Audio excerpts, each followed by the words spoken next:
TPCSI fans, you want to revolutionize your sports investing habits? Allow me to tell you about WagerWire. WagerWire is an app that helps you become a superior bettor by allowing you to sync all your sports books and track all your bets in one place. See your current action, your betting history, and stats. You could also sign up for sports books and collect bonus offers. Follow them at WagerWire on X, as it's the best account on the platform. Head to App Store or Play Store now and search WagerWire and download the app. Excuse me, Mr. DJ. Hey, check this out. We got a great show coming your way.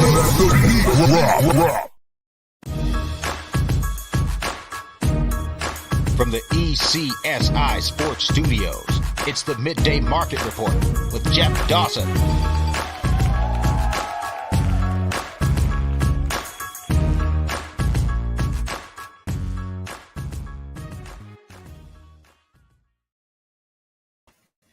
Good afternoon, sports fans from all around the globe. I am the host, Jeff Dawson, East Coast Sports Investors, and it's that time of the week for the Midday Market Report.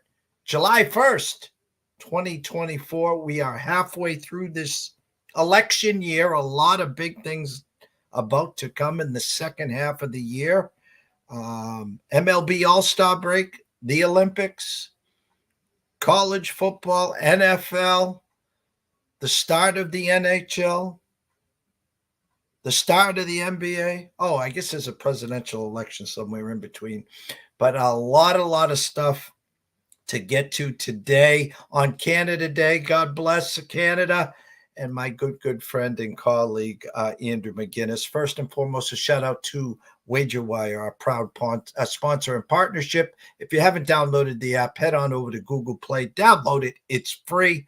If you'd like to join the amazing WagerWire team, send an email to affiliate@wagerwire.com. Tell them JD from ECSI sent you. Travis, Zach, the rest of the team and community will take great care of you. I promise that. Without further ado, blessed and honored to have him here on Canada Day, the one and only Mr. Andrew McInnis. Good afternoon. Good afternoon, sir. How are you? Well, I'm disappointed I didn't run over to my closet and grab something red. Here I am wearing a kind of army color shirt here for Canada Day, but my Canada Day celebrating was mostly yesterday. But Jeff, we got some big news in the time being, and this is big news mostly for a Montreal Canadiens fan. In the time being that you and I last spoke about 55 seconds ago backstage, the Canadiens have just locked up Juraj Slafkovsky for 8 years and for about $100,000 less per year than Nick Suzuki. Suzuki sets the tone, and I love the idea of not paying anybody, even with the increase of cap, more than your captain. The captain sets the tone. Slafkovsky, a Canadian for the next 8 years. Shout out to Mr. Berry. As always, thank you for joining us. Happy July 1st. Happy Canada Day. Congrats to Andrew on a great signing for his Montreal Canadiens. It was kind of neat. What was it, Friday? You and I texted back and forth. We had your first pick pegged. So what I want you're the expert. I want you to go through the draft. Your thoughts on the first couple picks. The shocker at 3. I don't think the smile from that kid's face is still left him. He's like looking at his parents like, what? Me? The Ducks? and then Montreal at 5. And then the Bruins being the Bruins, of course, and I was being sarcastic. They got a 6'7" center. I didn't know Chara could play both ends of the ice, never mind, center. And I guess if I remember correctly, we'll be going to BC, I think, for a year or two for some seasoning. But give us your thoughts on the draft. It was great to talk to you back and forth. I had it on the whole time. The sphere was there. It was kind of neat.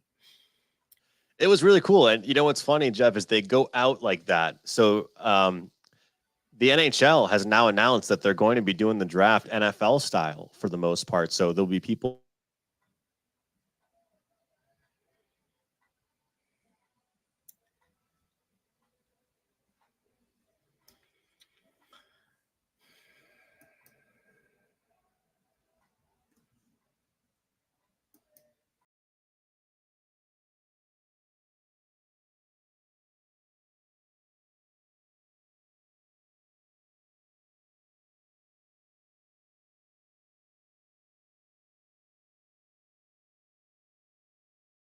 wherever they're going to go. When I look at it, it looks to me overall at one point was a minus 500, minus 600 for somebody else. Looked like it was an absolute lock. We don't like throwing that word around. I had a buddy that had a 13-1 ticket on somebody else to go number 3. That bet got all the way down to minus 180. And then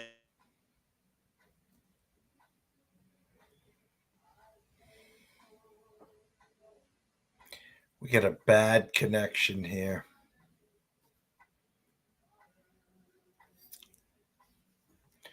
Give it one more shot here.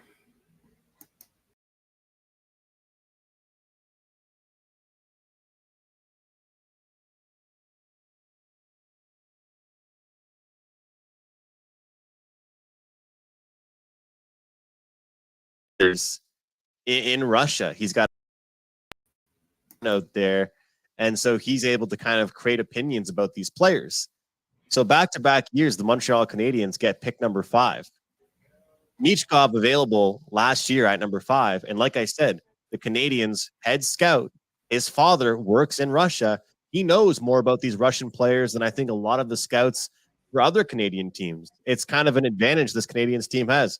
So after all the hate mail, all the messages, all the nasty messages that Reinbacher got because the Canadiens didn't take Michkov, well, now they get their well-rounded Russian player. And speaking of Michkov, he gets signed to his 3-year entry-level contract today. So it all comes full circle, really. They get a good defenseman, a quality defenseman with Reinbacher. And one thing I'm really noticing, and of course, I'm a fan of the team, but the key words being thrown out by management with the Canadiens, Jeff, character. And I know it's something that you look for as well when you're looking at some of these players and just people overall. Character is so important for everything, whether it's people you work with, whether it's people on your team. The Canadiens know they're a big market. When they drafted Slafkovsky, they drafted a player that left home at age 16. The guy that's been playing pro hockey or close to pro hockey, won a bronze medal at the Olympics. Now you pick up a guy like Demidov, who they pretty much described as extremely confident, but not cocky. He's very capable and strong, confidence in his abilities, but he doesn't cross that cocky level. He's very sure of himself. And then Michael Hage, which is a really, really good pick. Very fast, ranked one of the fastest players in the first round, Jeff.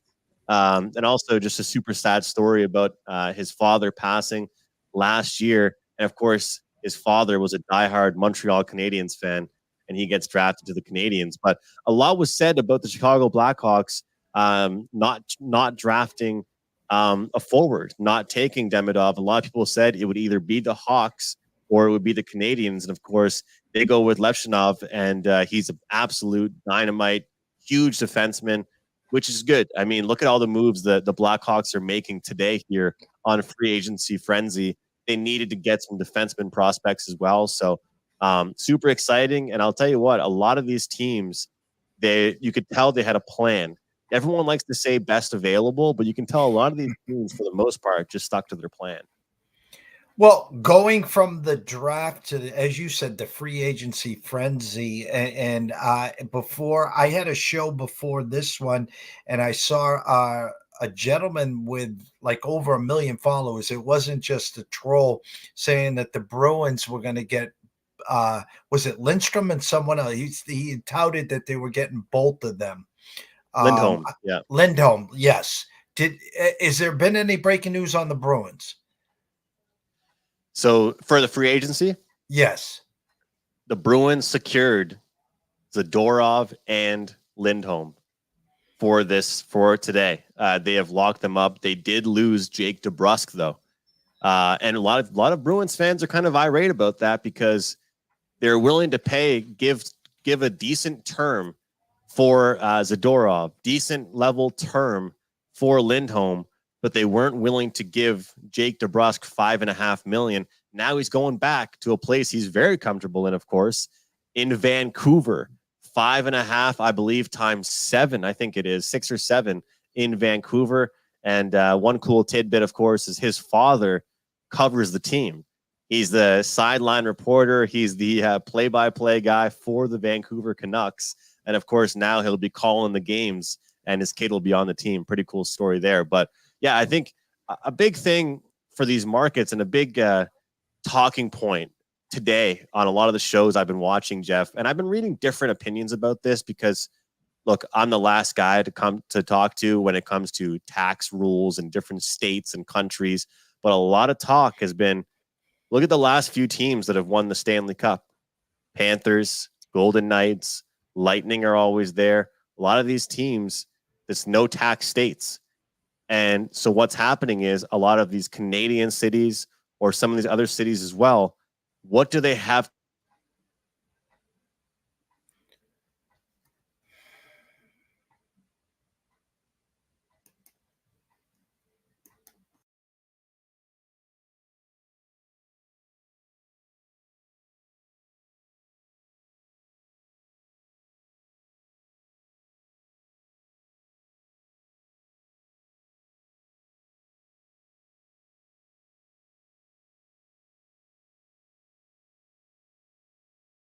Dan Heinen, which is kind of a tough loss. Overall, has been a decent amount of moves. And I think that when you look at some of the bigger ones, you look at Chicago, they've made some moves, but the biggest team that made the biggest splash today, the Nashville Predators. The Nashville Predators, it's crazy what they've done. They're going to have not one, but two players that are going to be on a little bit of a revenge tour. I mean, oh, this is just fucking mind-blowing.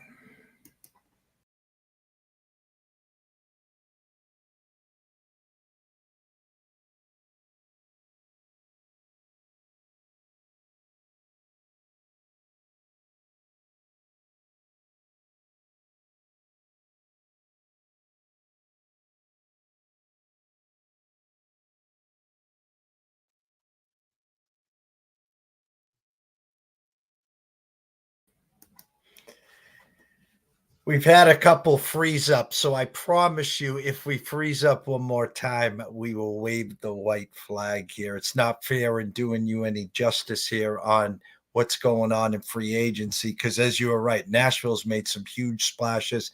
I guess where I would go lastly is, the Bruins, like the Celtics, their fan base, I don't want to say we overrate our players, but we fall in love with them, a la Marcus Smart and whatever. And DeBrusque's the same way. I think for the Bruins, it was kind of comical, where Leon made it clear, I'm going to free agency next year. So I said to my good friend Scott Kelly, I'm like, if I'm the Bruins, I'm calling him. What do you want for Leon? We'll take him right now. And my buddy says, well, it's going to cost you Charlie or Pasternak. And I was like, listen, I hope Charlie was hurt, McAvoy, because he was just a shell of himself late last year.